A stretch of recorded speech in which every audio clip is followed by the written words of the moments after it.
This heinous atrocity reminds us that we have no greater national security priority than ensuring that we have full control over the people that enter and remain in our country. For the most part, we don't want them. They come in illegally. They have a lot of problems. Their countries force them in because their countries are smart. They don't want them. Let's give them to the Americans to take care of. They come out of jails in many cases, mental institutions, they're gang members, they're drug dealers. We don't want them. U.S. Homeland Security Secretary Kristi Noem escalated her calls for sweeping immigration restrictions, urging President Donald Trump to implement a full travel ban on a series of countries she accused of sending violent and exploitative migrants into the United States. In a fiery statement posted on X, Noem said she had met the president and recommended barring entry from nations she claimed were flooding our nation with killers, leeches, and entitlement junkies. She argued that America's founding ideals had been built on sacrifice and freedom, not to be exploited by foreign invaders, as she described them, adding emphatically, "We don't want them, not one." A spokesperson for the Department of Homeland Security told the New York Post that the administration would disclose the targeted countries soon. We continue to live with the deadly consequences of Joe Biden's horrific leadership. Nearly 100,000 Afghans were recklessly released into the United States with little to no vetting. There was no regard for the disorder and violence that this would unleash on American communities and American culture. Reportedly, thousands of these strangers and unknown individuals were flagged to the Biden administration for national security, public safety, and fraud concerns. But the terrifying truth is that the Afghanistan debacle is just a small part of Democrats' complete and total betrayal of the American people during the Biden years. The tragedy that we just witnessed the day before Thanksgiving is a reminder that untold thousands of terrorists, gang members, and criminals were invited into our country and remain here to this very day.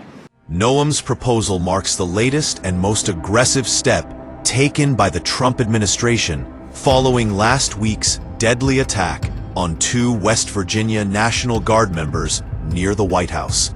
Federal officials say the suspect, Ramanullah Lakhanwal, a 29-year-old Afghan national, fatally shot Sarah Beckstrom and critically wounded Andrew Wolf in what authorities have called a shocking failure of vetting under the Biden-era resettlement program.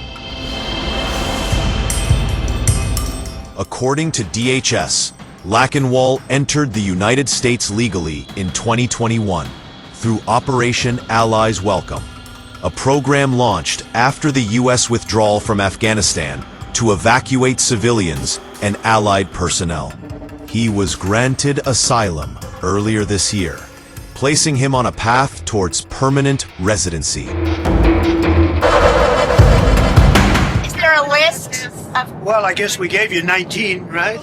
There's probably more than that. Is that what you mean when you mean third world countries, those 19? No, I don't think they're all third world, but in many cases they are third world. They're not good countries. They're very crime-ridden countries.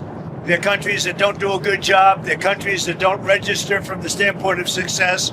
And we, frankly, don't need their people coming into our country telling us what to do. Yeah, we have criminals that came into our country and they were naturalized maybe through a Biden or somebody that didn't know what they were doing. If I have the power to do it, I'm not sure that I do, but if I do, I would denaturalize absolutely. In response, the Trump administration has already halted all asylum decisions nationwide and ordered a sweeping review of more than 720,000 green card holders from 19 countries of concern, according to DHS. After the attack on National Guards, the U.S. State Department instructed American embassies across the globe to impose far tougher visa evaluations by reinstating and expanding the long-standing public charge standard, according to Fox News. Under this rule, consular officers can refuse visas or permanent residency to individuals deemed likely to depend on government support. The directive effectively restores and strengthens the policies enforced during Donald Trump's first term, which were loosened under President Joe Biden before Trump returned to office in early 2025. The order signals a renewed push by the Trump administration to tighten immigration pathways and prioritize economic self-sufficiency among prospective entrants to the United States. Officials say the steps are designed to identify security lapses and prevent similar incidents, though immigrant advocacy groups have criticized the measures as discriminatory and politically opportunistic. Meanwhile, Noem, defending her stance, said the suspect should never have been allowed into the United States and blamed what she described as mass, unvetted parole under President Biden. She said she refused to speak Laconwal's name, arguing that the alleged shooter sought notoriety and did not deserve it. As the administration weighs Noem's recommendation, officials say additional security directives may follow, signaling that the White House intends to make immigration enforcement central to its national security agenda in the coming weeks.